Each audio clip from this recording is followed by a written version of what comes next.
আসসালামু আলাইকুম। সবাই কেমন আছো? আশা করি সবাই ভালো আছো। Good morning.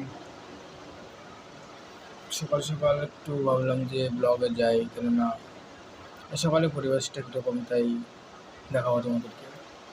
তাই ঘুম থেকে ওঠার পরে একটু বসলাম, পানি টানি চাটা খেলাম, একটু অফিস দিয়ে যেতে হবে পাম্পের। কী অবস্থা আছে যে দেখতে হবে, ওখানে উঠিনি। তবে রাত্রে অনেক দূর গিয়েছিলাম বহরমপুর, তো নেক্সট ভিডিওটা আমি পাঠিয়ে দেবো, আপলোড করে দেবো।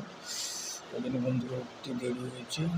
বেশ, ঠিক আছে, একটু অফিস দিয়ে যাই, যাক চলো।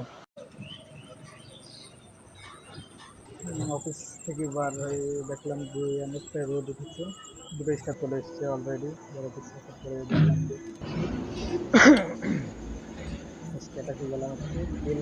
কালকে আসার কথা ছিল, বাট কালকে আসেনি, কেননা কালকে আমাদের অলরেডি টাকা বুকিং হয়ে গেছিলো। বাট 4টা বেজে গেলে আর ডিপো থেকে গাড়ি বের হওয়া সম্ভব, তাই কালকে তেল আসেনি। সেই ছেলেটা কাছে চলে এলাম অফিস থেকে বেরিয়ে। সেই স্টাফরা একটু হাঁটাহাঁটি করছিল। দাদা তোমার নাম কি? কালকাদের নতুন বলুন দাদা।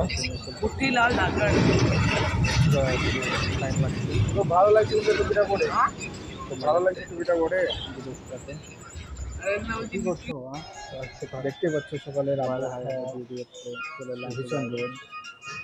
কোথায় রোদ তো ডিউটি করছে কিছু ছেলে।